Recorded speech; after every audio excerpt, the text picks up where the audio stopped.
Paulo, quando quiseres, ou Cristina, mas penso que será o Paulo, quando quiseres Sim, começar. vou partilhar. Obrigado, Bárbara. É um prazer estar na vossa casa, ainda que virtualmente. Para nós, explicando um bocadinho o princípio do ateliê, nesta dúvida que nós próprios às vezes temos se somos um ateliê, se somos um escritório, se somos um coletivo, e acabamos por ser a embaixada. Para nós, a embaixada é uma entidade coletiva e feminina, e são dois factos que nós gostamos bastante. E é assim porque acreditamos que a inteligência é algo que é construído a partir do coletivo, ou seja, que nós não somos inteligentes sozinhos, cada um de nós não é inteligente sozinho, ou quando é porque alguns no tempo teve em contacto com o outro. E isso faz a faísca que nos permite ver para além do óbvio ou para além das limitações naturais. É por isso que somos embaixada, não sei definir de outra maneira. Para nós, as conferências são sempre uma oportunidade de reflexão, mais do que um momento de egocêntrico ou de lembrança do passado. E, portanto, nós tentamos sempre reservar algum tempo para perceber o que é que andamos aqui a fazer. No fundo é isso, é uma oportunidade para refletir em conjunto com os outros, lá está a questão da inteligência coletiva, e perceber o que é que estamos aqui a fazer. Por isso, achámos que era interessante testar não é um novo, testar outra forma de apresentação, que não é aquela que nós regularmente fazemos, como arquitetos. Apoiamos-nos sempre muito em elementos visuais, porque são eles que nos ajudam a comunicar as ideias. E hoje gostávamos de fazer um exercício um bocadinho diferente e nesta tentativa de chegar mais próximo de um conceito do que é a casa, ir para um campo mais íntimo e em vez de passarmos aqui 100 slides, queremos passar só 10 e tentar fazer uma construção que seja uma construção a partir de uma narrativa e não a partir das imagens. Ou seja, as imagens existem, ainda não conseguimos talvez trabalhar sem elas, e nestas plataformas então seria mais difícil, porque também não estamos fisicamente em presença e, portanto, nem a parte dos gestos nos conseguiria salvar, mas de qualquer forma há uma tentativa de passar a um outro modelo de discussão. E eu começávamos pelo próprio título, a casa, que nós achámos difícil de definir só neste próprio nome e, portanto, propunhamos um nome um bocadinho mais complexo, que era casa, morada, abrigo e do habitar. Como é lógico, casa, morada e abrigo são objetos ou são nomes e habitar é um verbo. E isto talvez seja uma forma de começarmos a entrar neste assunto, porque a casa é o objeto, na verdade a casa é o objeto neutro, ou o objeto sem qualidades, não é o homem sem qualidades, mas é o objeto sem qualidades. A morada talvez seja a casa na perspectiva do seu interior, alguém que olha de fora para dentro e que vê a intimidade, ou que vê o espaço interior, que vê a família, que vê de fora para o interior. O abrigo é o inverso disso. O abrigo é um ato de guerra, é um ato de proteção, é alguém que está dentro a olhar para fora. É alguém que precisa ou que tem a consciência do potencial das forças do universo para nos esmagar enquanto indivíduos e enquanto espécie e que, portanto, precisa de edificar. Aquilo que se calhar une todas estas coisas é o verbo. E já a Bíblia dizia, no início era o verbo, por alguma razão alguém terá ido buscar esta ideia, que é bastante forte, e portanto o verbo é que une as outras e talvez seja a partir daqui que podemos explicar a forma como criamos todas as outras. Este princípio é um princípio muito interessante que até foi-nos partilhado pelo José Parra Bagnon, um catedrático de Sevilha, mas já mais à frente já vamos falar desta questão do habitar ou de como é que os hábitos geram o habitar. Mas como estamos num ambiente universitário e estamos a falar de casas, nós temos que partilhar, temos que começar por partilhar, porque isto é uma história, uma narrativa, é quase a embaixada em 10 versículos, aquilo que é o nosso início profissional. E o nosso início profissional foi precisamente aí do outro lado, como alunos, tendo o privilégio de ter tido o professor Manuel Aires Mateus a lecionar. E aquilo que nós fizemos com ele foi casas.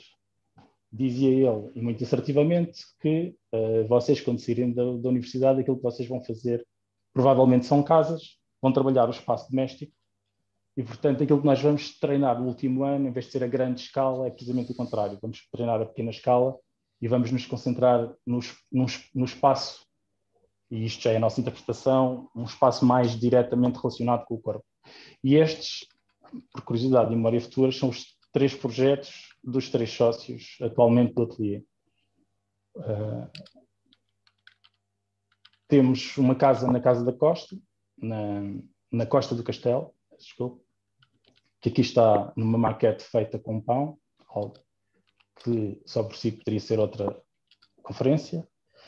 Temos uma casa na Rábida, aliás, outras 2 são casas na Rábida, uma que começa uma investigação que depois se perpetuou e gerou imensas linhas na Embaixada, que é a relação entre os espaços públicos e os espaços privados, ou as gradações de público-privado e a espessura que um limite pode ter, e a outra, também uma casa que procura, a partir do corpo, a partir das distâncias do corpo às suas paredes, encontrar as funções. Estou-vos a partilhar este apontamento por 2 razões.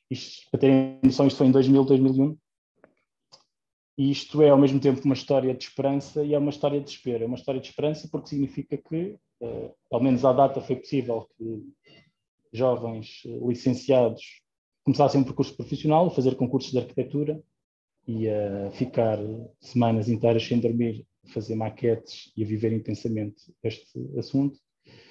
É uma história de desespero também porque, se calhar, ninguém ainda vos disse, mas alguém teria que vos dizer e podemos ser nós, o caminho é duro.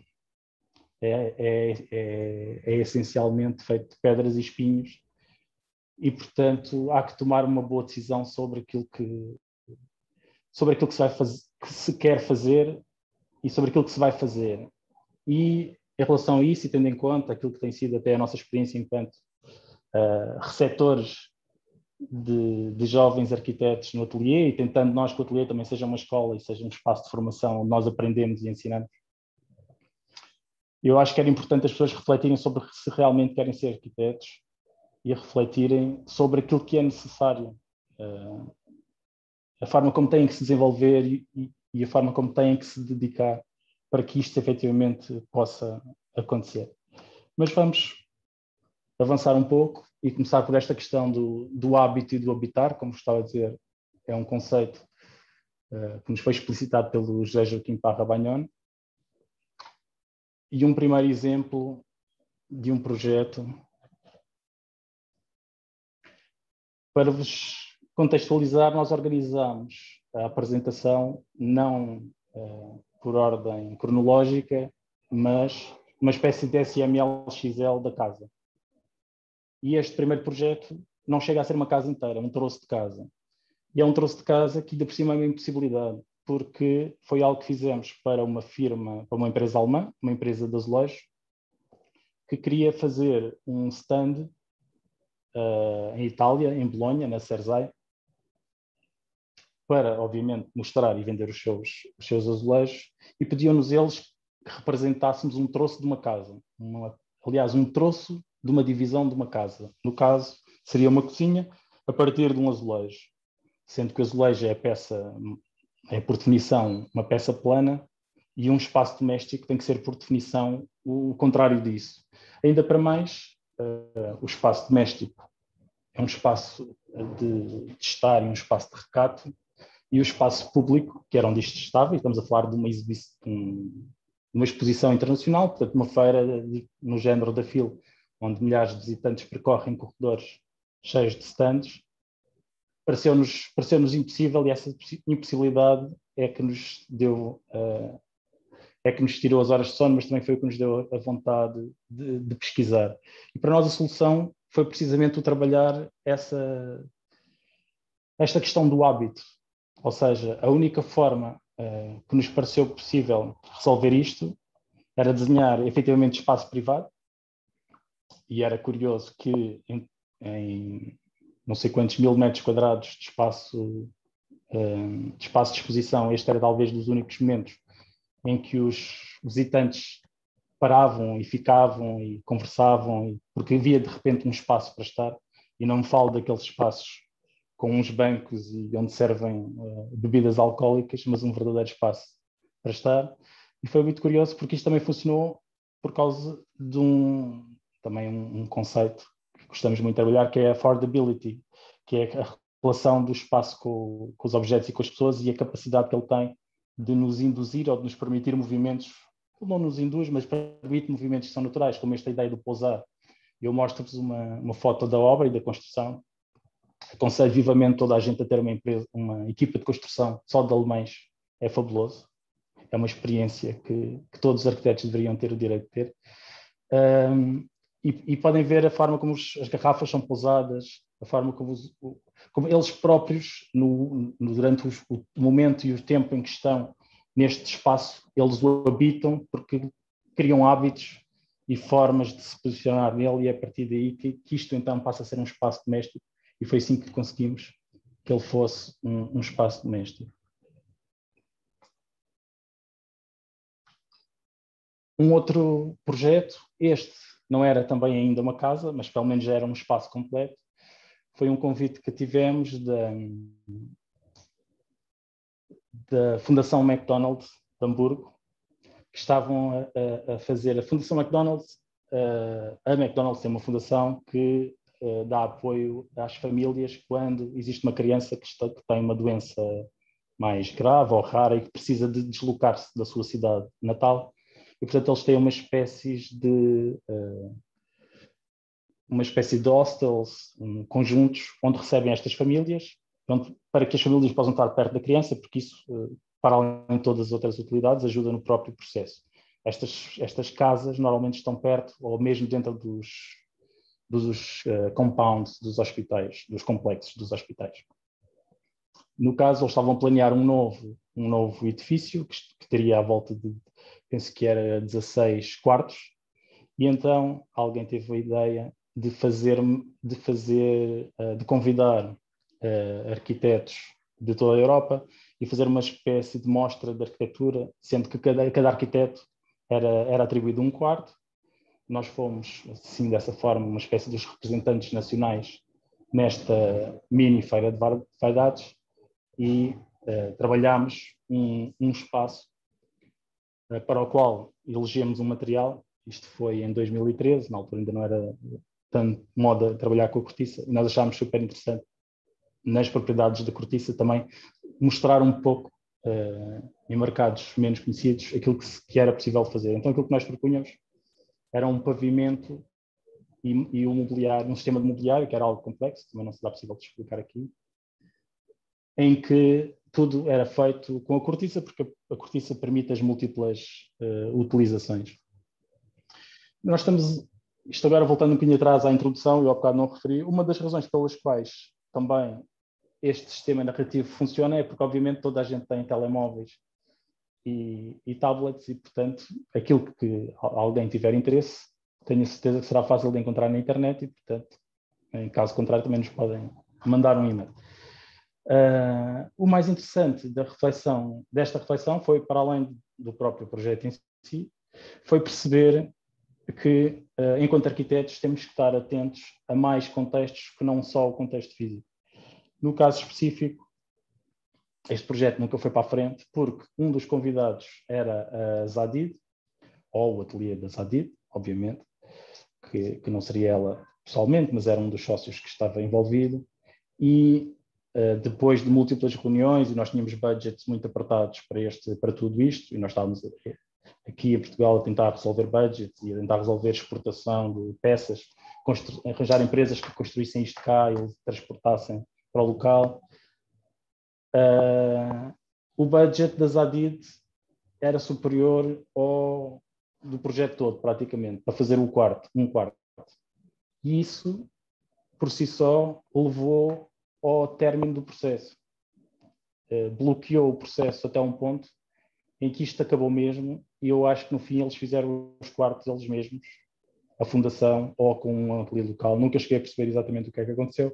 Eu sei que isto foi ao fundo por causa dessa questão, e com isso aprendemos uma lição importante, que é: há mais contextos do que o contexto físico, e enquanto arquitetos é a nossa responsabilidade, primeiro que tudo, ler, e depois escrever, interpretar e fazer parte de um contexto. Isso é particularmente importante numa série de operações. Esta, por pequena e irónica que seja, pode parecer caricata, mas este ensinamento é extremamente válido e aplicável a muitas outras coisas. Obviamente, sem nos maçar com todos os projetos que o ateliê tem, mas há alguns que são particularmente importantes, que estão no nosso imaginário coletivo, naquilo que são, naquilo que chegaram a ser e, sobretudo, naquilo que poderiam ter vindo a ser. Isto é um projeto de 2007, processo bastante tribulado, que chegou a obra, mas em que a obra não chegou a bom porto, porque os clientes ficaram sem dinheiro, o orçamento acabou por não chegar, e depois o empreiteiro também não conseguiu assumir as suas responsabilidades até ao fim, e há um ponto a partir do qual nós começamos a ser retirados da equação, e portanto achamos que a casa poderá ter acabado, mas para nós ela continua assim, e portanto é uma peça mais próxima do romantismo alemão do que propriamente uma arquitetura terminada, o que não deixa de ser interessante também como reflexão. O projeto em si, e é interessante partilhar porque é que estas formas têm esta aparente tensão, isso é próprio da poética dos espaços. A casa tentava fazer duas coisas ao mesmo tempo. Uma era ser doméstica e privada, e a outra era ter a maior dimensão possível. Então, para que se fosse possível habitar a totalidade do lote, e aqui há uma clara influência da arquitetura modernista brasileira, a ideia de que nós poderíamos habitar a totalidade deste território, e a ideia de que a casa poderia ser não infinita, mas pelo menos tão grande quanto a totalidade do lote, confrontava-se direta e diretamente com a necessidade de privacidade e com a necessidade de criar, definir zonas, definir níveis de privacidade, e isto, mais uma vez, foi um tema que temos vindo a explorar, que tem a ver com esta ideia da thickness of the limit, tem a ver com uma ideia de que os limites têm uma espessura, e se nos aproximarmos o suficientemente deles e se refletirmos sobre eles, vamos encontrar a arquitetura nessa espessura. A arquitetura está no vazio, está no exterior, mas também está, a maior parte das suas qualidades estão na definição, qualidade, cor, textura, material da espessura. A espessura do limite é o que o define. Aqui a casa funcionava de uma forma até relativamente simples, portanto tínhamos um espaço de sala e cozinha que funcionava no piso terra e que vivia em cima desta rocha artificial que era no fundo a garagem, o espaço da garagem, e depois a partir daqui subir-se-ia por uma escada em caracol para um espaço mais privado, que era um volume que estava simplesmente pousado sobre estes muros, e todos os recortes nos muros eram recortes que eram feitos para garantir este exponencial máximo de privacidade com o máximo de opacidade, que foi um trabalho sobretudo feito em maquete, e também gerou um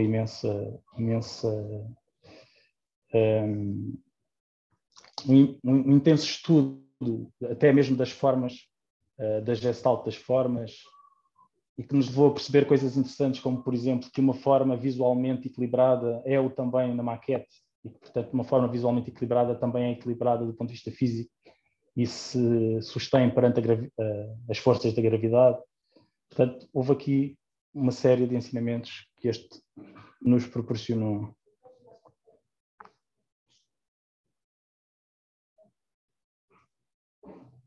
Esta é uma ideia que também nos persegue, esta ideia do desassossego, que pode ser interior ou exterior.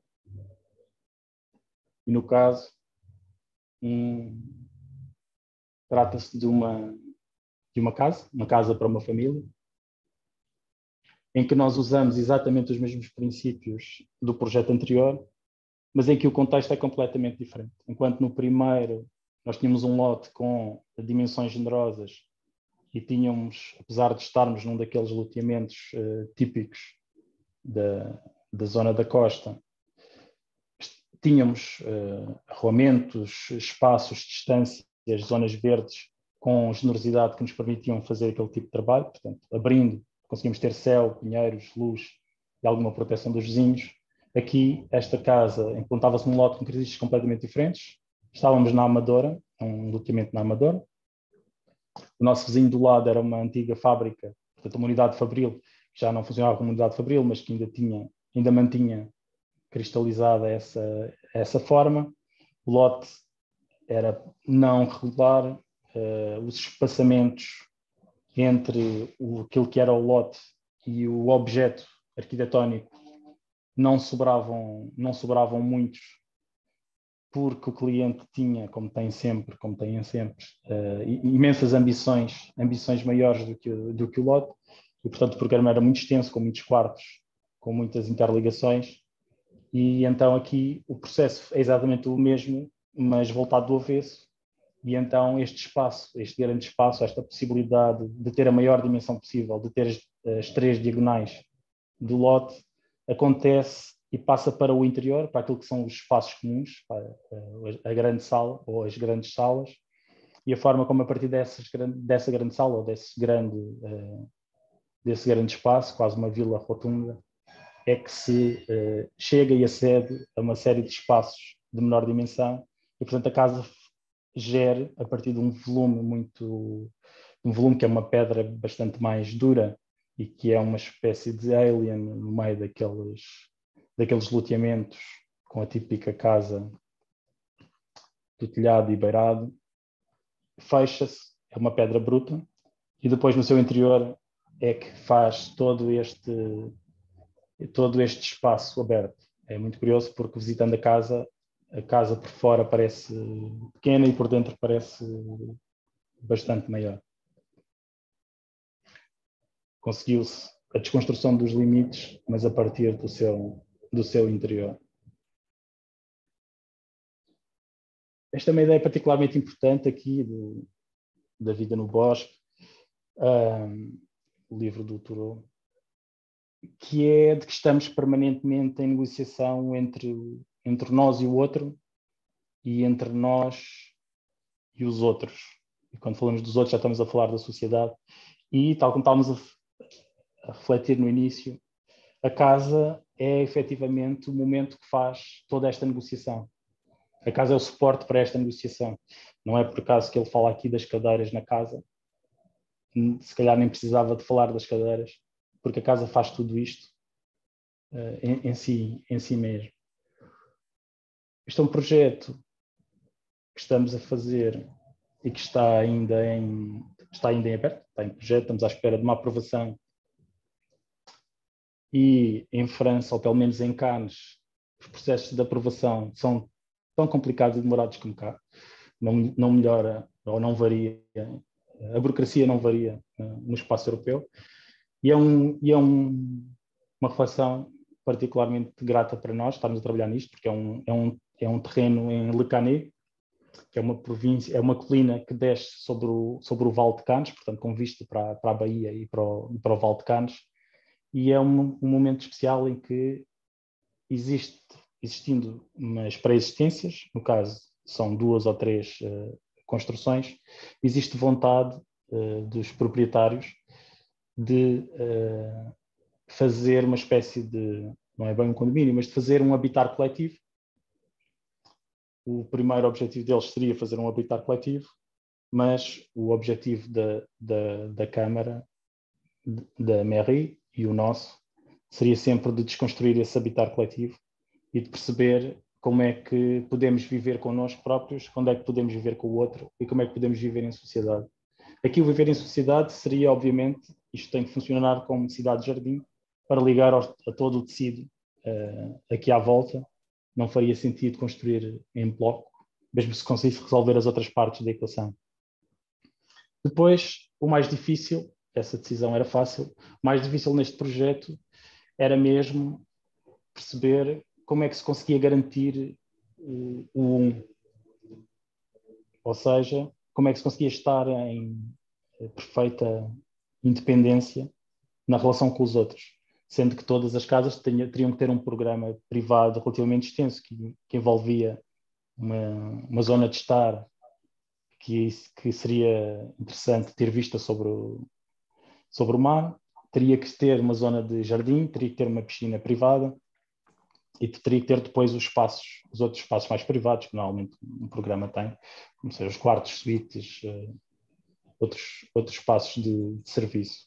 A solução passa por uma resolução de topografia, ou seja, refazendo toda a topografia, construindo muros de suporte e refazendo toda a topografia, e depois, através do posicionamento das peças e da sua rotação, apesar de partirmos de um Lego, de um sistema que é igual para as várias casas, elas depois encontram o seu ninho, adaptam-se e têm as zonas abertas e as zonas fechadas posicionadas de uma determinada maneira que faz com que todo o sistema de vistas seja privado. Na verdade, praticamente 100% do sistema de vistas de cada casa é privado.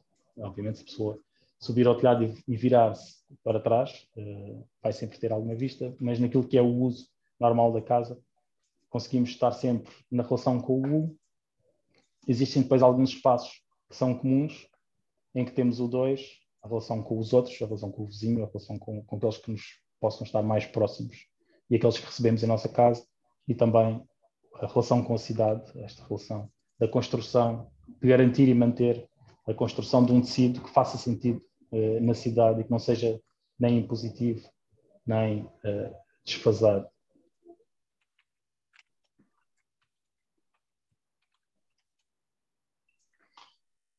Um projeto pelo qual temos um enorme carinho, ficámos até particularmente contentes de terem utilizado este como exemplo para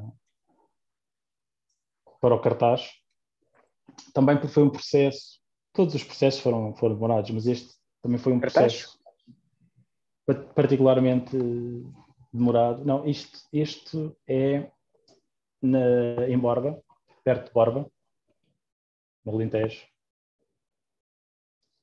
É uma herdade, chama-se Herdade da Cardeira, e é um projeto que foi iniciado, o projeto em si da herdade foi uma ideia, um desejo. Há muito esta ideia do desejo e das relações pessoais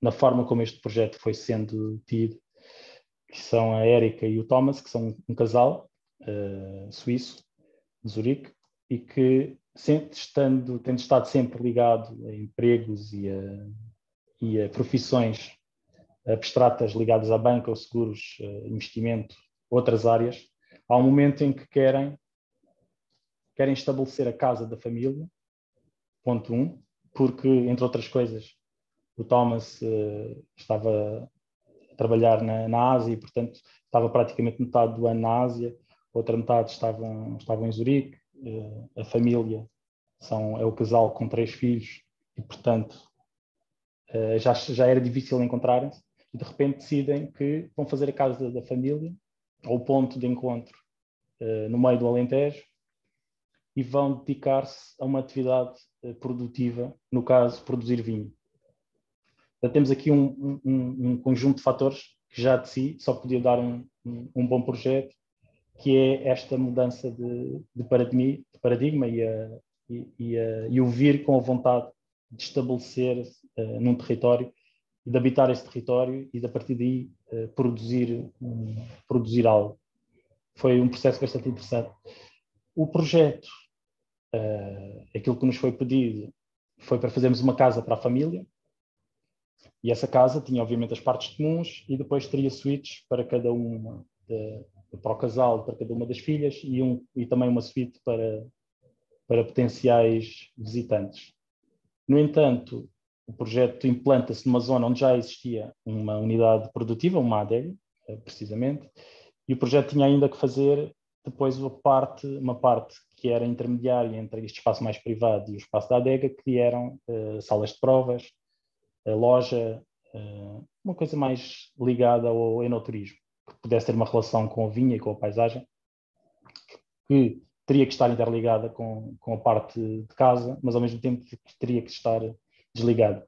Isto é tudo resolvido a partir de sistemas que à partida não seriam os sistemas mais tradicionais de projeto ou de arquitetura. O projeto é desenhado a partir da sombra, aquilo que nós desenhamos é a sombra, aquilo que nós desenhamos é a topografia, e aquilo que nós desenhamos, as próprias paredes são construídas em terra, portanto aquilo que nós desenhamos é a terra, a sombra, a topografia, numa ambição de criar uma forte pegada naquele lugar e um local que tivesse essa expressão e que fosse acolhedor. E a casa está neste momento, este complexo está neste momento em pleno uso, e o uso tem sido surpreendentemente positivo. Estamos bastante satisfeitos com essa survey também que fazemos sempre em relação à forma como os projetos se estão a desenvolver.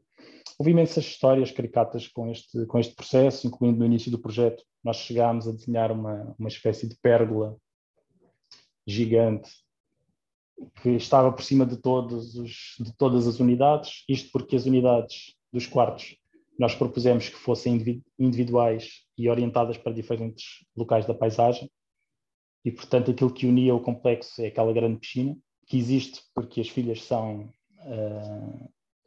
profissionais, fazem competição de natação, e portanto era necessário ter um espaço de treino e um espaço comum onde as pessoas se reúnem, e que é sobretudo o centro da casa e que é a cozinha. Portanto, este ponto entre o fogo da cozinha e a água da piscina, e que é entre o interior e o exterior, são o centro, e o resto são as privacidades a partir do centro, e funciona bastante bem.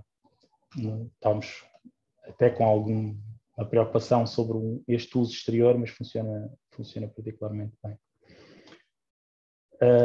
Em relação a este projeto, gostava ainda de dizer que depois as técnicas construtivas acabam por vir, derivam de toda esta reflexão que é anterior, e portanto, tentam simplesmente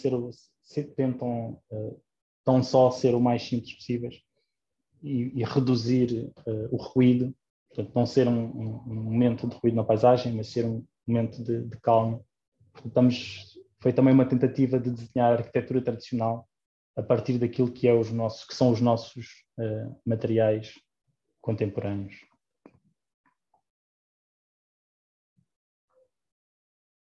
Este é uma reflexão que tem sido a mais difícil, porque estamos a vivê-la neste momento, e talvez seja aquela que vai mudar mais a cidade futura. Não vos falo do Churchill, ele aqui refere-se aos edifícios, mas isto, onde diz edifícios, podíamos substituir por cidade. E onde falamos de forma, podíamos falar de legislação. E a pergunta que nós nos fazemos hoje em dia é, nós fazemos uma legislação e depois essa legislação molda-nos enquanto sociedade.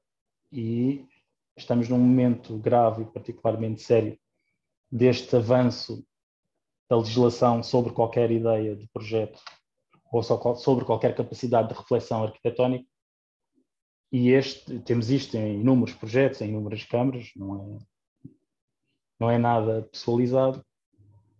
Este caso é paradigmático disto, e é um edifício, uma reabilitação do edifício, ali junto do Saldanha, e em que, onde vocês estão a ver o edifício lá ao fundo, que é o edifício que está a ser reabilitado, e onde estão a ver estas duas unidades, estas duas casas independentes, e a própria ligação ao edifício. Portanto, isto é um lote bastante comprido.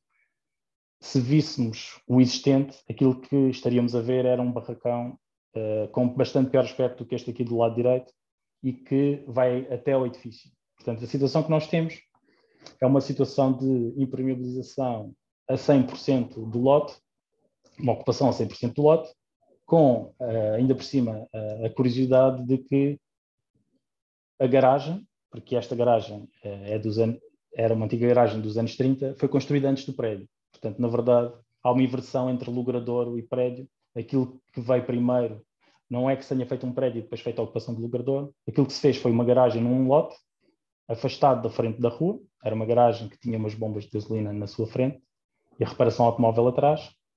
E um dia mais tarde, o proprietário mantém a garagem, por isso o prédio mantém uma entrada para carros, que até lhe dá uma configuração um pouco mais interessante do que o normal.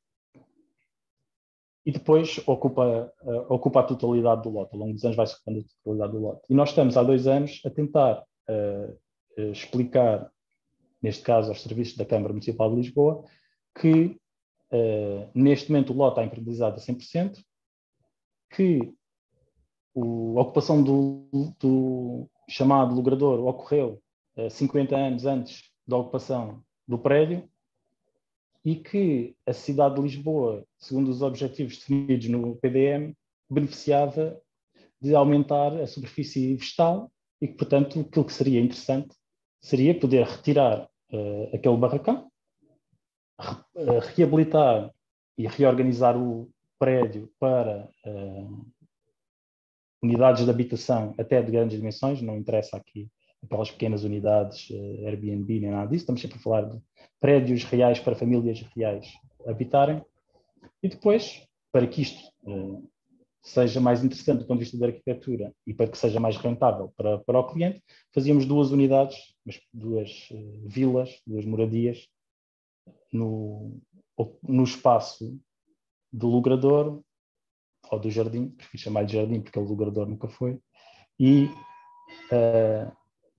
este espaço de jardim tinha ainda zonas comuns, portanto, que serviam todo o conjunto, e estou certo que a cidade seria um bocadinho mais desafogada. Até o momento, e apesar de termos indo subindo na hierarquia e na discussão deste assunto, isto ainda não foi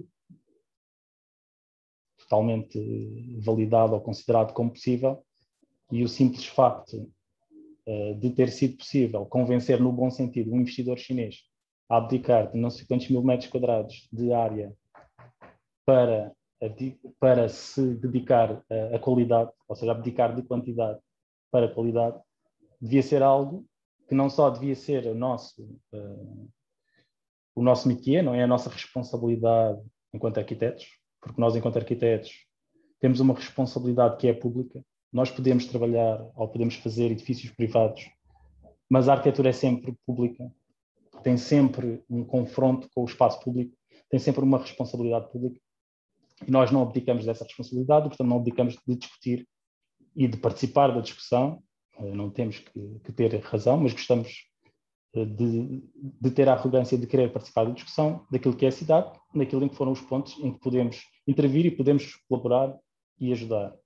E até o momento, a resposta que temos tido neste, como temos noutros, vou usar este apenas como exemplo, tem sido a de que as vírgulas e os pontos finais dos códigos são mais importantes do que uma reflexão sobre o assunto. E eu pergunto-me como é que numa cidade extraordinária como Lisboa, quantos séculos é que vai demorar os códigos conseguirem abarcar a complexidade da cidade? Ou então qual é que é o papel dos arquitetos nesta relação entre de intermediadores, ou seja, nós temos um cliente privado, mas temos sempre também um cliente público. E nós somos esses intermediadores. E nós temos a obrigação de fazer essa reflexão e de propor, e de emendar, e de alterar, e de fazer todo um processo em dialética. Mas não podemos, ou teremos que recusar, ser-nos retirado esse papel. Não é uma questão de arrogância, é uma questão de não colocar em causa o futuro da cidade ou da sociedade, já que a cidade nos vai a seguir moldar enquanto sociedade.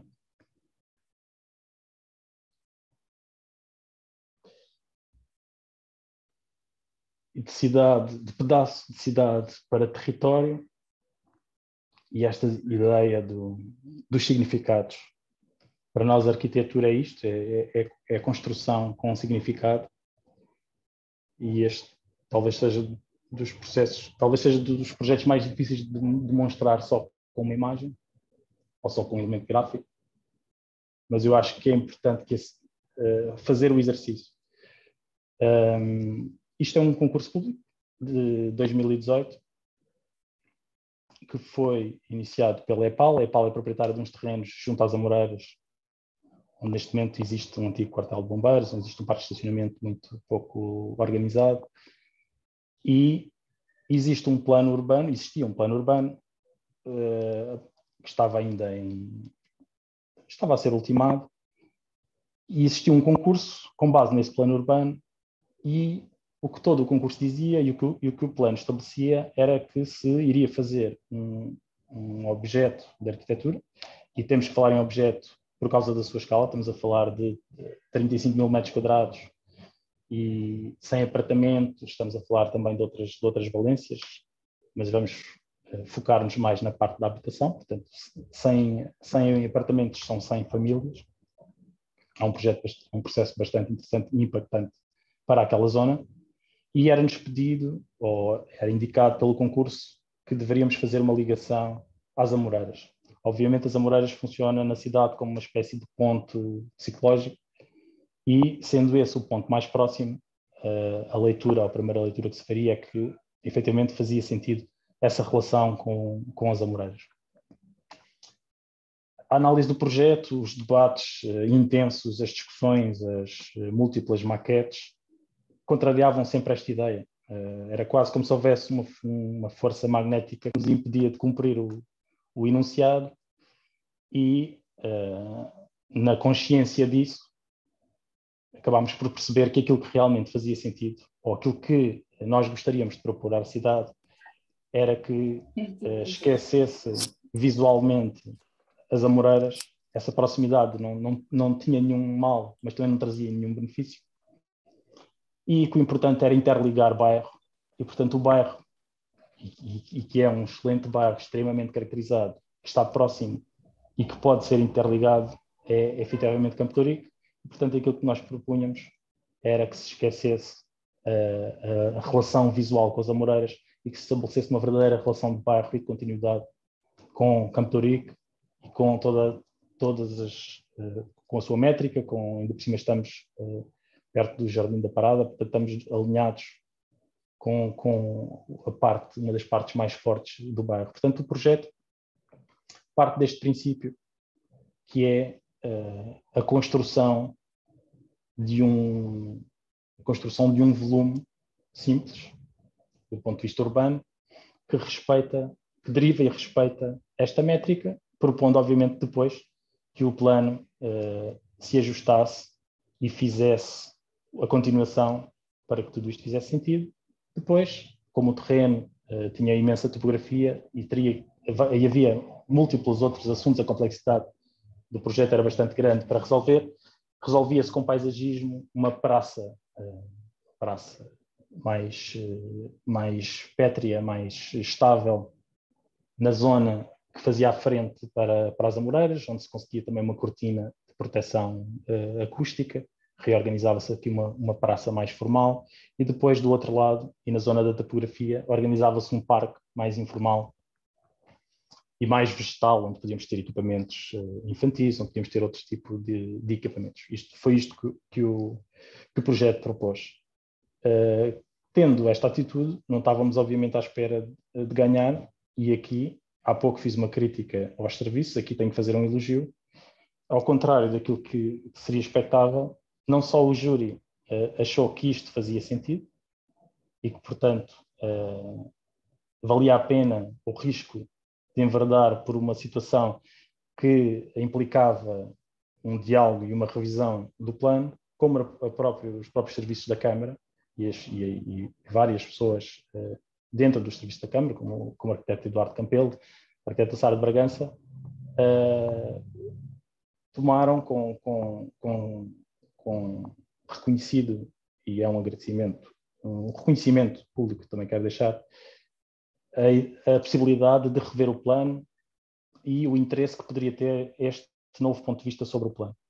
Portanto, um exemplo em que, efetivamente, se podem fazer propostas e que essas propostas podem ser consideradas.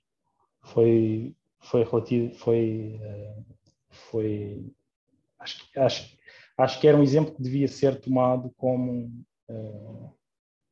não digo como norma, mas como modelo de que podemos, em conjunto, fazer melhor cidade.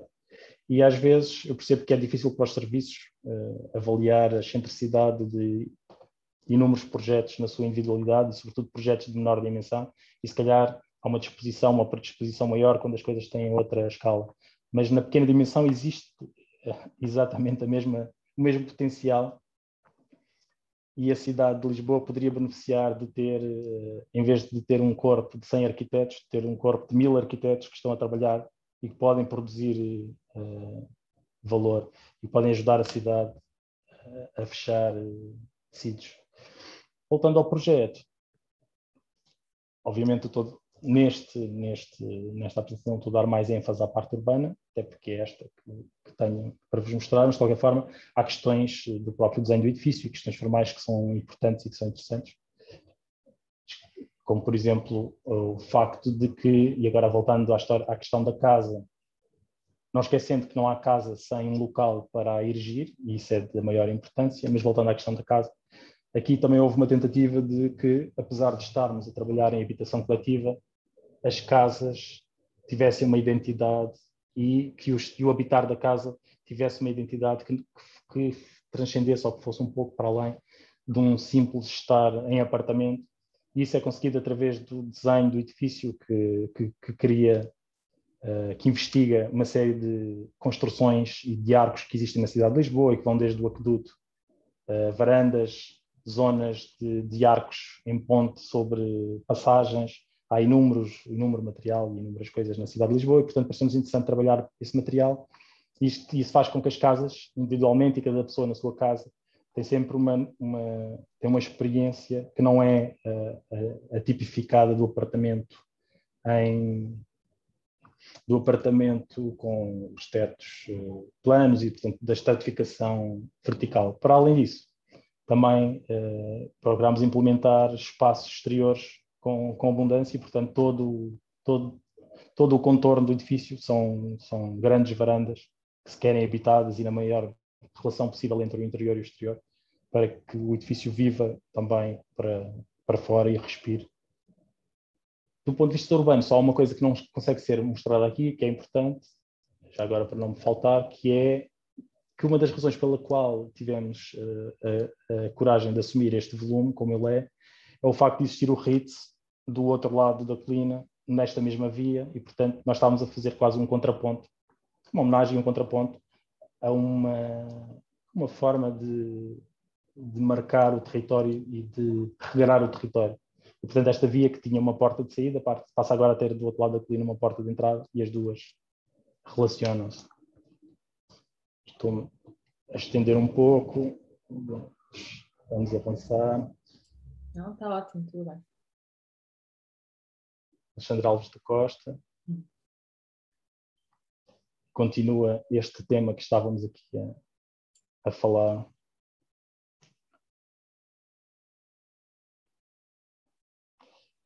Novamente um concurso e vamos aumentando de escala. Neste caso, estamos a falar de 129 apartamentos.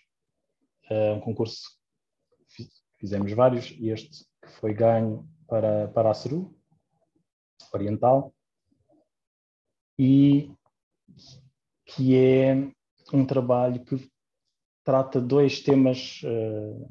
sobretudo dois temas, ou que procura, acho que era mais isto que eu queria dizer, que procura chegar à casa a partir de dois temas. Perceber que quando edificamos habitação coletiva, a casa começa em gradação em vários momentos. Não é? Nós, no edifício desta dimensão, já demoramos algum tempo.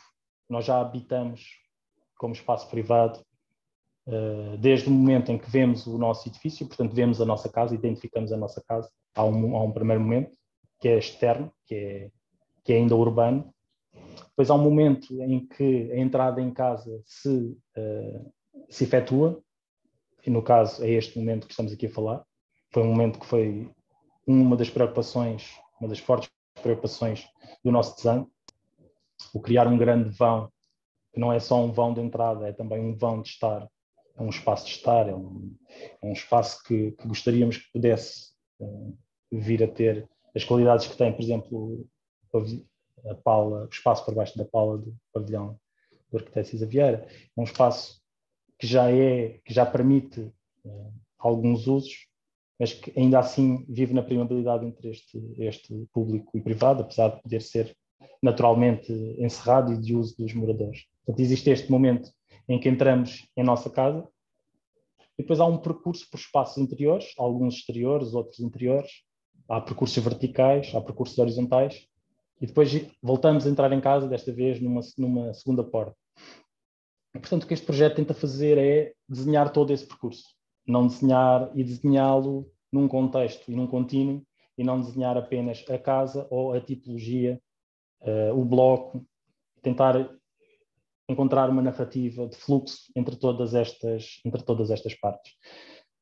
Por isso, uma das ideias principais que nos assombrava era esta ideia de passeio público, de boulevard, não é? Uma Avenida da Liberdade, uma nova Avenida da Liberdade, uma ideia de passeio público, uma ideia de promenade, uma ideia de chegada com passeio, também associada à ideia da não permanência ou da transitoriedade do que é um volume de carros estacionados e como é que conseguimos desenhar porque os lotes, o lote, ele inclui igualmente espaços exteriores, tem quase a mesma proporção em termos daquilo que é um espaço exterior e um espaço ocupado, e portanto nós podíamos desenhar em simultâneo com dimensão estes dois espaços, então tentámos interligá-los, e existe efetivamente uma boulevard que implicou um trabalho enorme de acerto, até mesmo de reperfilamento da via, e depois surgiu também, interligado a este conjunto, um enorme estacionamento subterrâneo, onde também continuamos este processo de grande boulevard, que depois é desenhado. Há aqui também um excelente trabalho de paisagismo, que nos apoiou muito a fazer isto, e portanto aquilo que acontece, aquilo que esperamos que aconteça em breve, porque nós isto já está a passar para o projeto de execução, é que desde o momento do estacionar, seja ele no parque subterrâneo, seja ele num parque público superior, já estamos a chegar à nossa casa e já estamos num momento de boulevard, de passeio, de transição, de mudança entre um determinado ritmo urbano e uma desaceleração, que depois vai tendo novos momentos na entrada neste grande vão, na passagem pelos espaços semi-exteriores cobertos, onde vamos ter a vista sobre o vale, vamos poder ver o vale, o rio, a luz refletida que temos aqui nas paredes. Então, há toda uma construção que vai sendo feita a partir desses momentos.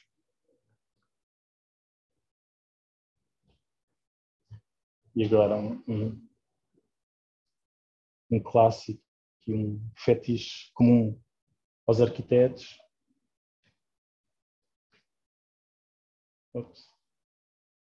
E aqui, num projeto que fizemos em 2020, isto foi um concurso, era um concurso público, este não da CERU, nós temos feito imensos da CERU. Relativamente esqueci-me de referir, relativamente a estes projetos, que era este que eu estou agora a falar, que era o da EPAL, são projetos que foram feitos em parceria com o ateliê Axioma, portanto não foram projetos que nós desenvolvemos sozinhos no ateliê. Isso também é algo que é interessante para nós, o trabalhar com outras equipas e estas dinâmicas entre várias equipas e a negociação e a forma como os pontos de vista, às vezes até bastante diferentes, nos aumenta o potencial de gritarmos uns com os outros e de discordarmos uns dos outros e a partir daí tentar encontrar terceiras ou quartas vias. Este também, feito com esta equipa, e um concurso que ficámos em quarto classificado e era habitação social em Almada. E em que tentámos explorar sobretudo os processos construtivos,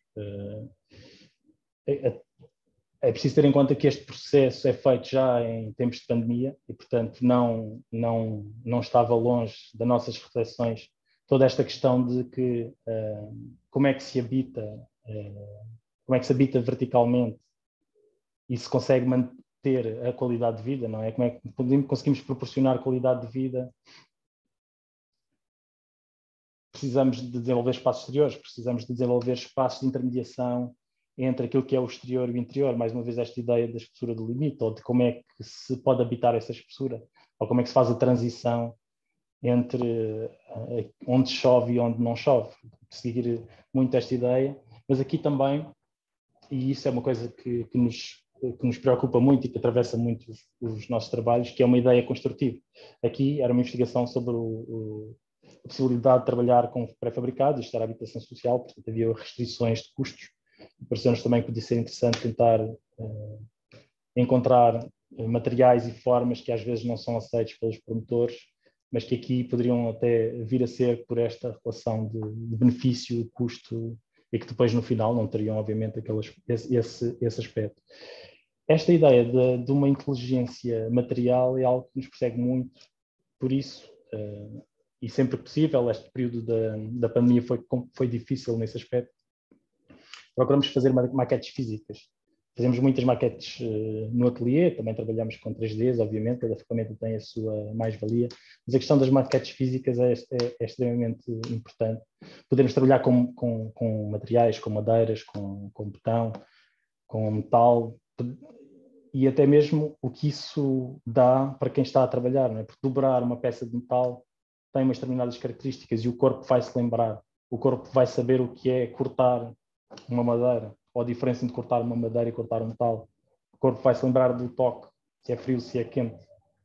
E esse conhecimento que vem daquelas muitas horas a produzir uma maquete é um conhecimento que passa para os projetos, quer no ponto de vista conceptual, quer no ponto de vista depois da própria construção, e isto está tudo interligado, não é? Eu acho que a questão da pandemia aqui também é muito óbvio, já referi há pouco. Para terminar, e para voltar a baralhar o sistema e simplesmente para acabar onde estou, eu acho que isto é a melhor frase de arquitetura que existe já agora, uma homenagem ao Leonardo Cohen. Deixo-vos com a minha casa, que neste momento é o meu escritório, e que é um exercício. Eu aqui mostrei 12 projetos e este se calhar é uma ideia, não é um projeto. Eu acho que isto foram 12 projetos e uma ideia, e a ideia aqui, isto foi feito na última crise, não nesta, e a ideia foi não fazer projeto. Ou seja, a casa é construída ou é constituída numa tentativa de abdicar de todos os processos de intermediação, que são os processos normais de projeto. O que é que eu quero dizer com esta ideia dos processos de intermediação? É uma questão de civilização, não é? O que é civilizado é comer com faca e garfo, tocar na comida com as mãos é pouco civilizado. Portanto, o que é civilizado, prático e até mesmo lógico, é fazer projetos, não é mexer na pedra ou tocar nos rebocos. Isto faz todo o sentido, mas para um arquiteto, sobretudo para alguém que trabalha há 20 anos e que tem 40 processos parados na Câmara, 30 processos à espera na obra, mais não sei quantos, em que todos estes processos de intermediação se tornam o resultado obsoleto, quando a pessoa vai fazer a sua própria casa, há quase a necessidade de fugir a tudo isso e a oportunidade também de experimentar outros modelos de atuar. Então aqui, simplesmente o que se fez foi abdicar de todos os processos de intermediação, portanto não há desenhos, não há maquetes, não há 3Ds. O que existe é o estar no local, estar no sítio. Obviamente isto é mais fácil de fazer porque é uma reabilitação. Tocar nas paredes, partir paredes, perceber de onde é que vem a luz. São processos irrepetíveis e extremamente demorados, portanto permite saber ao longo do ano, no ciclo do ano, Onde é que está a luz no inverno? Onde é que está a luz no verão? Onde é que precisamos de abrir? Onde é que não podemos abrir? Como é que podemos não ver os vizinhos? E tudo isto é feito diretamente no sítio. A forma como se faz um pavimento, as peças que são reutilizadas, estas cantarias um bocado scarpianas, que são as pedras da obra que são repostas e reposicionadas no outro sítio. São coisas que são feitas um pouco como os pedreiros medievais, são feitas com a mão e no sítio. E o projeto não é que não exista, mas passa a ser um ato mental e que passa diretamente, Cisa gosta desta inteligência do desenho, e aqui é o mesmo processo, só que não vai para o desenho, vai diretamente para os materiais, para a manipulação dos materiais, para a transformação das coisas, e com muitas falhas, muitos meses de trabalho, foi possível chegar a uma coisa que é efetivamente, para mim, uma casa, processo que não aconselho a ninguém a fazer nem a repetir, porque é do mais descontrolado que existe, mas permitiu perceber,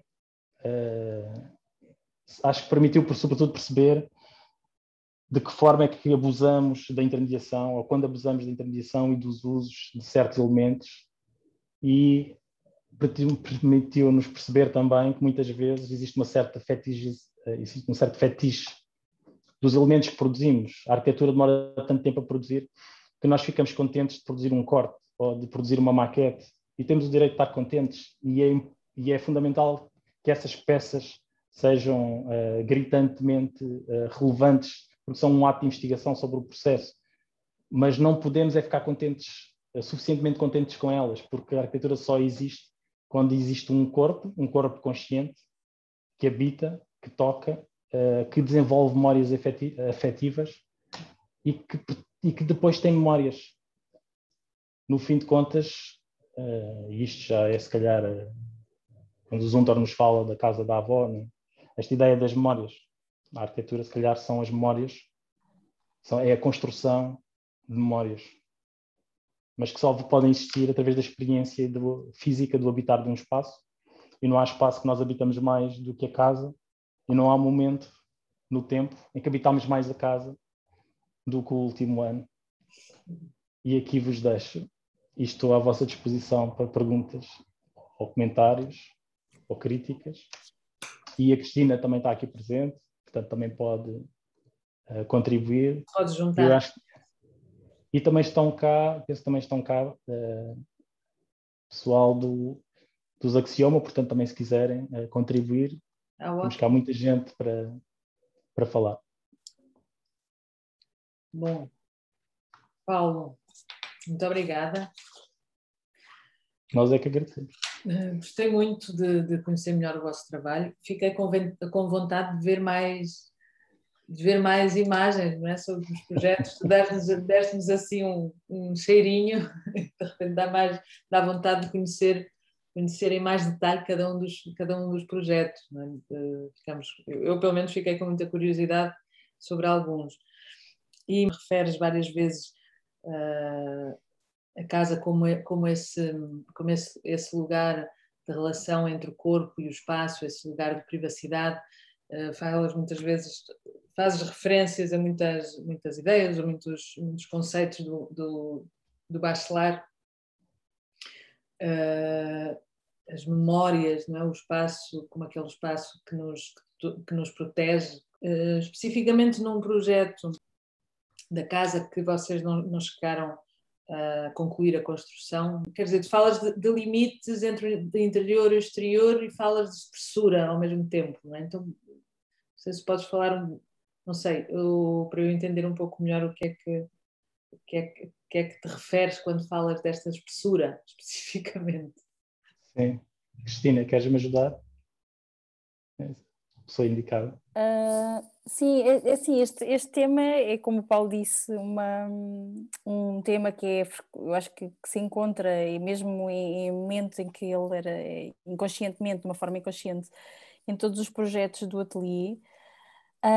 E tem muito a ver com o identificar, eu acho que surgiu muito, pronto, e eu penso, e falando dessa questão do inconsciente, não é? Ela começa a ser uma reflexão e uma percepção que nós começamos a ter no ateliê quando lidamos precisamente com esta situação de lotes, e nesse caso específico da Casa da Costa e da Casa da Amadora que o Paulo mostrou, em que nós tínhamos que tratar e desenhar uma casa que era sempre circunscrita por uns muros que nos obrigavam, que tínhamos que cumprir um afastamento de 3 metros, esses muros tinham sempre, depois conforme a freguesia, esses muros tinham que ter determinadas dimensões, e acabava por sempre definir esta faixa à volta da casa que não era mais do que um enquadramento, não é? Ela não era efetivamente parte da casa, ela era um enquadramento a quem chegava à casa e depois quando se entrava na casa ela deixava de existir. Então foi sempre uma tentativa, pronto, começou a haver esta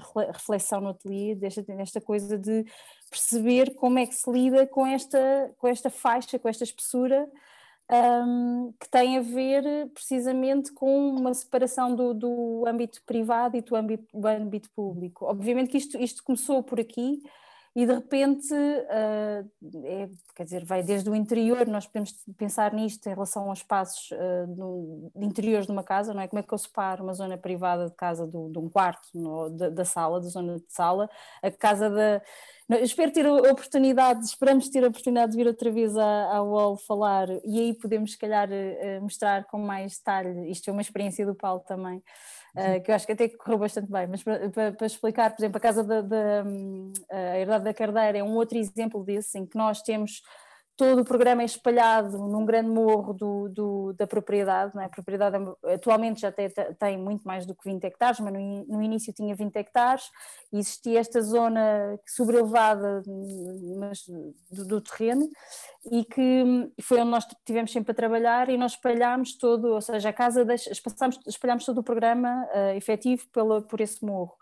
A casa deixa de ser só os espaços fechados, não é? Os quartos, as salas, e passa a ser os quartos, as salas, a zona da piscina, os caminhos, tudo isto, não é? Os caminhos existem exteriores, existem hoje como se fossem corredores da própria casa, ou seja, há um tratamento o exterior entra no interior, não é? Exatamente, existe, e eu acho que isto é um tema muito comum a muitos escritórios, a muitos ateliês, a muitos arquitetos, muita gente pensa sobre esta questão e cada um de sua maneira, mas acho que é muito contemporâneo este pensamento, mas é uma coisa que nós reparamos que está sempre presente e de várias maneiras, de várias escalas, com várias relações, acaba sempre por ser uma coisa muito, muito constante e tem a ver com isso, portanto deixar de entender o limite apenas como um elemento que divide o espaço, mas como um espaço que cria esta transição e gradação de privacidades. E, portanto, é sempre este mote, é a identificação do limite e o tratamento dele como um espaço e não só como um elemento. Eu tenho uma questão. Sim, Ricardo. Ótimo. Para o Paulo e para a Cristina, que desde já quero agradecer a conferência, foi ótima e impecável, Paulo. Fico muito contente que finalmente tenham vindo falar ao Dia UAL. Da próxima vez espero que estejamos todos na escola e que nos possamos ver. Por isso, muito obrigado em nome do Dia UAL e fico muito contente que finalmente isto tenha acontecido.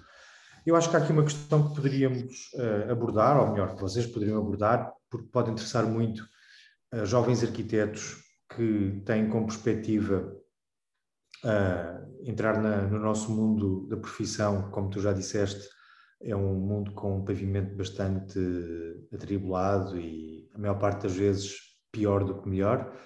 Mas eu acho que há aqui uma questão muito curiosa na vossa configuração como grupo de trabalho, que é qual é a metodologia que vocês utilizam? Porque eu creio que o Ateliê Embaixada é provavelmente um dos ateliês que fala daquilo que poderá vir a ser o futuro da nossa profissão, ou seja, é quase inevitável que grande parte dos arquitetos que se formam hoje irão trabalhar não no sentido coletivo como todos trabalhamos, porque a arquitetura é uma prática coletiva, isso é evidente, mas no sentido ainda mais coletivo que a ideia do grupo irá prevalecer sobre a ideia do autor isolado. Eu creio que isso hoje podemos dizer que vai ser o futuro.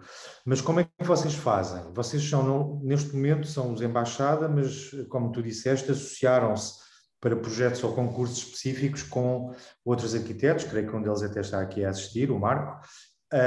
Como é que é o método de trabalho? Eu acho que isso é muito curioso vocês partilharem para a escola, porque muitas vezes os trabalhos de escola, como vocês sabem, são também trabalhos de grupo. E como é que é o vosso método?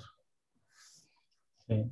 Bem, isto começa antes de partilharmos com outros, nós tivemos 10 anos a tentar perceber como é que partilhávamos entre nós. E depois a própria história do ateliê tem esse sentido, não é? Nós começamos o ateliê com 7 sócios e, portanto, 7 sócios era assim uma espécie de unidade anarca, um coletivo de ataque, e fazíamos concursos sem parar. E uma coisa que nós aprendemos neste processo, sobretudo quando éramos os 7, é que podemos nos acordar de manhã e achar que temos a melhor ideia do mundo, mas quando chegamos ao ateliê temos que nos confrontar com o outro. O problema do outro é que o outro também acordou de manhã e também teve a melhor ideia do mundo. E, sobretudo, quando se trabalha com pessoas interessantes e dinâmicas, surgem sempre livros, surgem músicas, surgem discussões sobre outros temas, e surgem, sobretudo, divergências de opinião favorecidas ou alicerçadas em toda esta construção que cada um de nós faz. O Pessoa dizia que nós somos múltiplos, não é? Portanto, se nós já somos múltiplos, já fazemos uma espécie de negociação interior, depois chegamos ao outro e temos que refazer esta negociação e isto vai ganhando escala. Eu acho que no início nós não teríamos sido capazes de trabalhar com outros grupos ou com outros ateliês porque nós ainda estávamos a aprender como é que isto se fazia dentro do próprio grupo. Com o tempo e com o desenvolvimento natural, até das opções de vida das pessoas, este grupo foi-se refinando até ficar nesta espécie de unidade mínima comum, né? Os 3. Quando nós falámos ali das cadeiras, era uma cadeira, 2 cadeiras e 3. 3 é o plural, né? 2 é o dual, 3 é o plural. Portanto, este 3 é o mínimo denominador comum para permitir-nos trabalhar a partir de uma forma plural. Com os 3, e isto também agora talvez seja possível, e no início não teríamos atingido os mesmos resultados se tivéssemos estado só os 3, mas agora temos outra maturidade, temos outra experiência, não só técnica, mas dos processos conceptuais. Com os 3, a coisa funciona por uma discussão infindável, por um processo que gera novas vias. É muito difícil chegarmos ao fim de uma reunião e ainda alguém estar a falar da mesma coisa com que começamos. Porque, como eu dizia no início, todos tiveram a melhor ideia do mundo e não vai ser nenhuma dessas que vai poder prevalecer, e nós, em conjunto, temos a capacidade de ver outros pontos de vista, de criticar outros pontos de vista e, sobretudo, temos a capacidade de, antevendo esta discussão, refletir de forma mais profunda, ou seja, impede-nos de ser superficiais. Porque isso não passa logo na primeira, não há qualquer hipótese, não passa logo na primeira discussão. Não é? E, portanto, implica um aprofundar. Depois, esta nova relação com outras equipas e com uma espécie de sistema ecológico, e as pessoas que trabalham connosco diretamente no ateliê também fazem parte deste sistema, e, portanto, acompanham, estão presentes e participam também, obviamente, pontualmente, não é? Há um ritmo de trabalho, mas participam e fazem parte deste processo de discussão. Aí, mais uma vez, enriquece o processo. E depois este grupo e outros grupos com quem trabalhamos acabam por entrar um pouco dentro desta lógica, e em que já estamos quase numa pirâmide de o eu comigo próprio, o eu com o outro, que é o ateliê, em que continuamos a ser uma unidade, porque as coisas já estão muito agilizadas, não é? Nós estamos há 20 anos a fazer projetos juntos, não é? Nós, durante a universidade, já dormíamos em casa uns dos outros a fazer os trabalhos. É uma coisa muito com um grau de intimidade muito grande. É isso que eu ia só acrescentar. Desculpa, Paulo, não concluíste. Diz isto, não. Não, ia acrescentar isso, que pelo menos em relação a nós já são muitos anos, é quase como a pessoa de repente racionalizar como é que se anda de bicicleta, ou, não é? É já uma coisa que nós às vezes, não, e pelo menos entre nós os três, já nem precisamos dizer muito para perceber o que é que se está a falar e quais são as ideias e quais são a maneira de operar, mas eu acho que também acontece aqui com as pessoas que trabalham connosco, obviamente, e principalmente com o Axioma, que já é repetido, já muitas vezes trabalhámos juntos, que há uma afinidade em relação à maneira e ao método de trabalho e à maneira como se olha, como se vê e como se fazem as coisas, e também existe... e tentando agora racionalizar um bocadinho na tentativa de ajudar os alunos, não é? E sem avançar com nada, com nenhuma receita, porque não existem receitas, não é? Nesta nossa prática, diria que acho que é muito importante a capacidade de analisar, de ter ter primeiro uma análise forte em relação àquilo que nos propõe, porque nós não partimos do nada, as coisas não surgem do nada sem razão.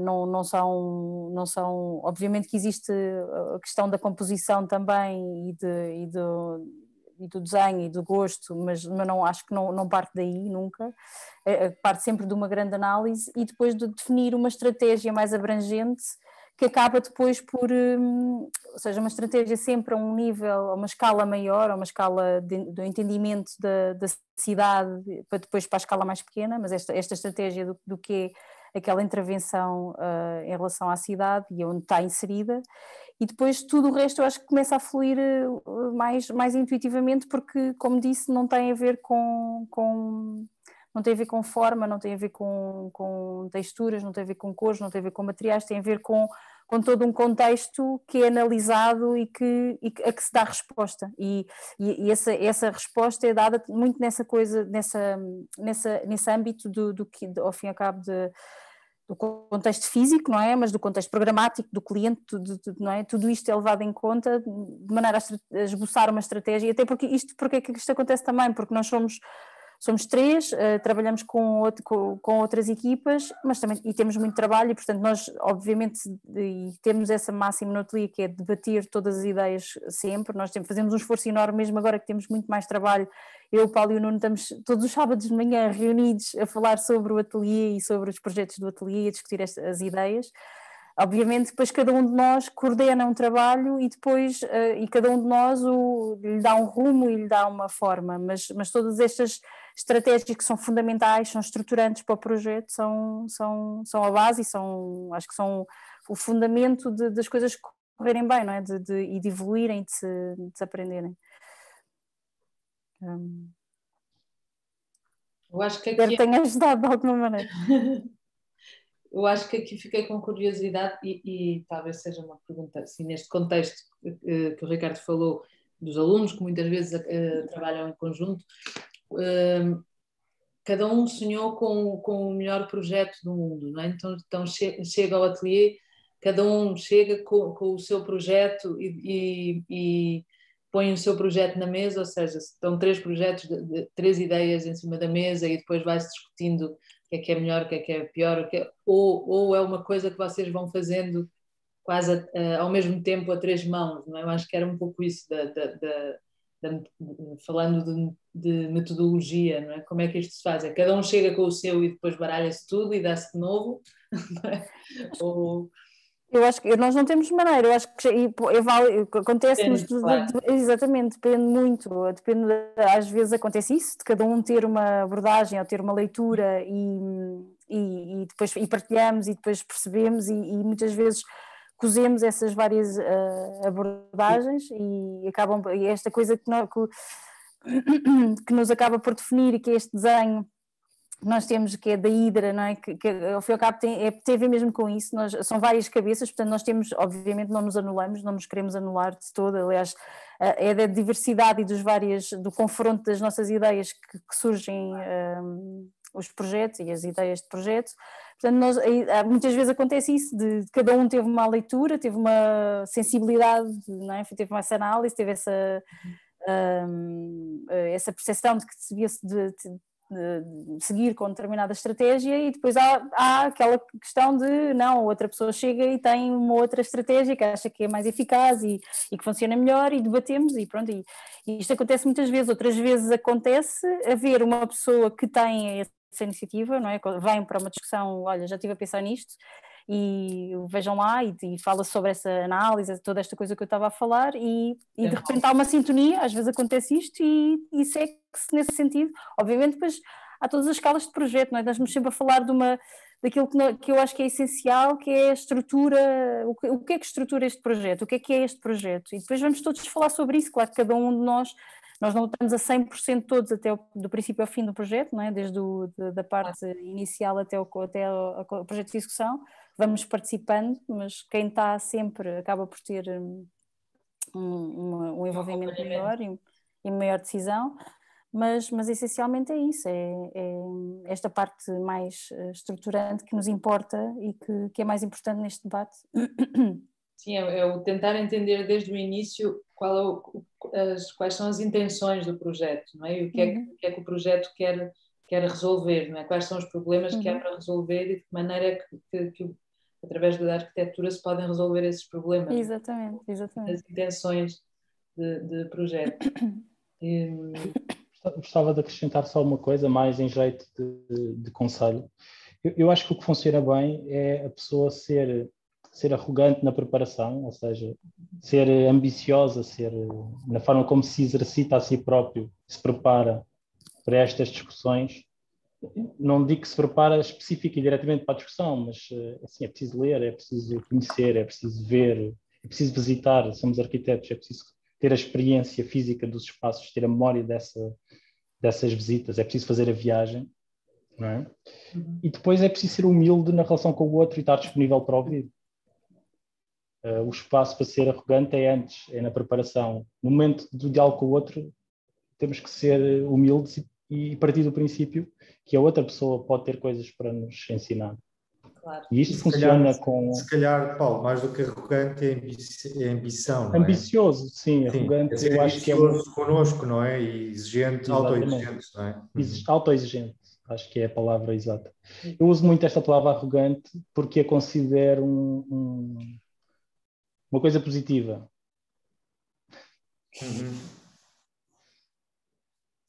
Mas eu percebo, mas talvez a arrogância seja uma coisa que seja o contrário do diálogo, não é? E de saber ouvir, ou pelo menos assim, com um pensamento mais rápido. Mas eu percebo o que estavas a dizer. Eu acho que isso é muito bonito, da ideia de que o primeiro estágio de exigência é connosco próprios, não é? É o que é que nós queremos tirar do mundo para antes de dar, não é? Antes de dar qualquer coisa. É fundamental, creio eu, para ser arquiteto. Se me permites, Ricardo. Eu acho claro, que é melhor Manel, bom dia, olá. É melhor dizer ambição ou com ambição do que com arrogância, porque a arrogância tem quer o nosso querido colega, quer ou não, uma conotação também negativa, não é? Pode ter. Sim. Eu entendo. Todos nós percebemos, concordo. Mas é uma sugestão. Fica no ar. Bom, então eu coloco só assim uma última questão que tem a ver com este contexto que nós estamos a falar do período que estivemos fechados em casa e desta questão de como é que foi a nossa relação com a casa, né? que eu me lembrei aqui com esta frase do Churchill que vocês mostraram, né? We shape our buildings and our buildings shape us. Eu acho que nós durante estes períodos de confinamento sentimos esta relação muito mais próxima com a casa, né? Com o espaço. Tanto sentimos as coisas positivas como também as coisas negativas, né? O que é que vocês não sei, o Paulo mostrou aqui a casa, a própria casa, não é? Que debilidades assim na casa que vocês encontraram, assim, coisas que decididamente vocês diriam, não, se eu soubesse que íamos passar 3 meses enfiados dentro de casa, tinha feito isto de outra maneira, ou gostava que isto fosse de outra maneira. No meu caso, como a casa foi feita num processo similar de confinamento, ou seja, foi produzida a partir do hábito, produzida nesta relação de hábito e de estar no espaço e de desgastar a pedra para depois nela morar. Não, na verdade não senti esses constrangimentos. Senti até mais ao contrário, senti que a casa me deu um grande apoio na sua versatilidade e na capacidade, na resiliência que teve, na capacidade de poder gerir vários tipos de usos em simultâneo. Foi um extraordinário apoio. Então talvez seja isso, não é? Um dos temas que devíamos incluir mais quando pensamos em habitação na casa, não é? Um espaço com dinâmica, não é? Que se pode adaptar a vários usos e a vários tempos e momentos, não é? Sim, esta ideia da casa com uns espaços monofuncionais é uma ideia do século XVII, é muito recente na história, não é? Sim. Até aqui habitámos os espaços de forma multifuncional, não é? Comia-se, dormia-se, morria-se na mesma sala, não havia meios, mas também não havia princípios, ou o princípio conceptual não era esse. Portanto, a casa era o espaço onde tudo se fazia, ou quando se tinha possibilidades para isso, os vários espaços onde tudo se fazia em todos os espaços. Sim. Esta é uma ideia muito, muito, muito recente.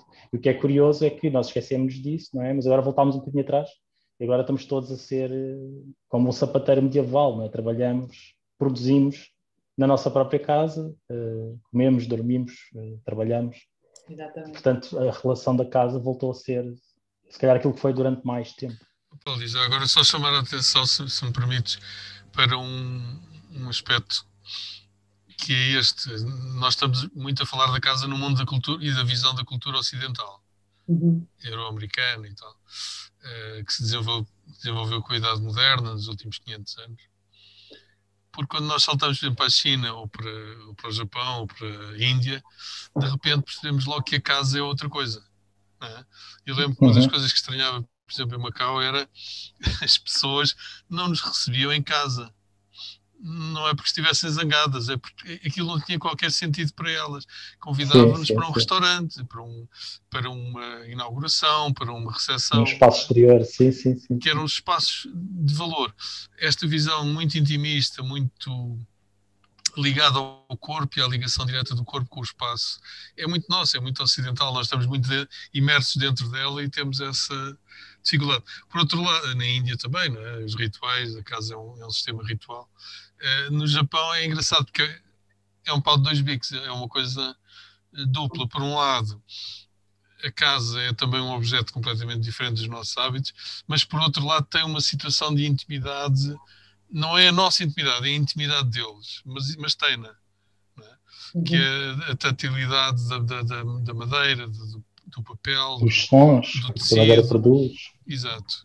Portanto, era só para chamar a atenção para esta imagem da casa, do habitar, sim, com a proximidade que nós desenvolvemos nos últimos séculos da nossa história europeia ou euro-americana. É uma coisa muito nossa. Claro que está mais ou menos universalizada, mas não é universal. Não é sim. unitário. Concordo absolutamente. Mas eu acrescentaria que a casa é sempre ritual. Sim, bem. E que isso, se calhar, é o que nos une a todos, porque antes do processo cultural temos esta dimensão, existe quase um universal humano. Quando eu falei da Índia, devia ter dito um ritual hierarquizado, não é? Um ritual mais hindu. Sim. Mas sim, é verdade. Porque a nossa casa, aliás, nós chamamos lar. Lar vem da lareira. A lareira é supostamente o sítio onde habitam os seres mágicos que são o que definem o lar. É o fogo, é o Deus, é o altar, não é? O espaço do fogo é o espaço do altar e sem o espaço do fogo não existe a casa. Engraçado, porque no outro dia falámos nisso. Eu dei aqui uma sessão sobre o Frank Lloyd Wright e o Raulino e eles têm muito presente esse tema na lareira, não é? Que eles desenvolvem a lareira, cada um à sua maneira, claro, mas sempre com essa ideia do fogo sagrado e lá está, da intimidade com os deuses, ou com Deus, conforme. É com os outros, mas também com os próprios que estão ali naquele momento habitando, não é? O que une. E com os antepassados, pois é essa relação. Exatamente. Bom, está tudo muito silencioso. Paulo e Cristina, muito obrigada Foi ótimo conhecer. Muito obrigado também. O vosso trabalho foi muito bom. Nós é que agradecemos, porque isto é efetivamente uma oportunidade de refletir, e ter a oportunidade de refletir com os outros é sempre melhor do que ficarmos fechados em casa. Claro.